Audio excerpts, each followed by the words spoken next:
আসসালামু আলাইকুম বেকু ভাইয়ের দর্শকদের শুভেচ্ছা।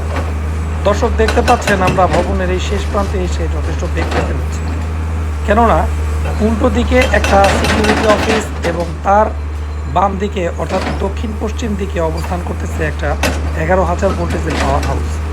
ফলে পাওয়ার হাউসের খুব কাছে যাওয়া যাচ্ছে না, অন্যদিকে উল্টো দিকে পশ্চিম দিকে সিকিউরিটি ঘর থাকার কারণে আমরা খুব বেশি অগ্রসর হতে পারতেছি না।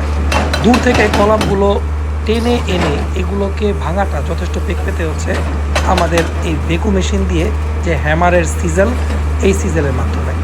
দর্শক, যথেষ্ট ঝুঁকিপূর্ণ এবং পরিশ্রম সাধ্য একটা কাজ চলতেছে এই মুহূর্তে। দেখতে পাচ্ছেন অনেক রড কিন্তু নিঃসরিত হচ্ছে, সাথে নিঃসরিত হচ্ছে ভবনের অনেক রাবিশ এবং তার সাথে প্রচণ্ড রকমের ধুলো। যদিও এই ধুলোগুলো আমরা নিয়মিতই পানি দিয়ে নিয়ন্ত্রণ করার চেষ্টা করতেছি, যে পানি বেশি করে ফ্লো থাকলে ধুলোটা তুলনামূলক কম হয়, কিন্তু তাতেও কিন্তু খুব একটা শেষ রক্ষা হচ্ছে না। তবে আলহামদুলিল্লাহ, প্রত্যাশার চেয়ে যথেষ্ট ভালো পরিমাণ লৌহ আমরা এখান থেকে নিঃসরণ করতে পারতেছি। অন্যদিকে যথেষ্ট নিরাপত্তার সাথে এবং বুঝে বুঝে কাজ আমরা করতে পারতেছি আলহামদুলিল্লাহ। দর্শক, এই ভবনটার ছাদের অংশ প্রায় শেষের দিকে চলে আসছে। আর কয়েকটা কলাম ভাঙতে পারলে ইনশাল্লাহ আমাদের এই ভবনের মূল স্ট্রাকচারাল বেজ আমরা ভাঙতে সক্ষম হব ইনশাল্লাহ।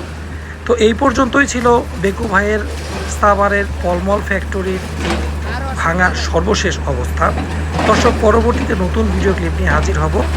আর প্রতিবারের মতো বলে যাচ্ছি, ভাঙন খননের জন্য আপনার নতুন পুরাতন ব্রিজ, কালভার্ট, ভবন, কারখানা, ফ্যাক্টরি যা কিছুই থাকুক না কেন, বিক্রি বা ভাঙার জন্য যোগাযোগ করুন বেকু ভাইয়ের সাথে।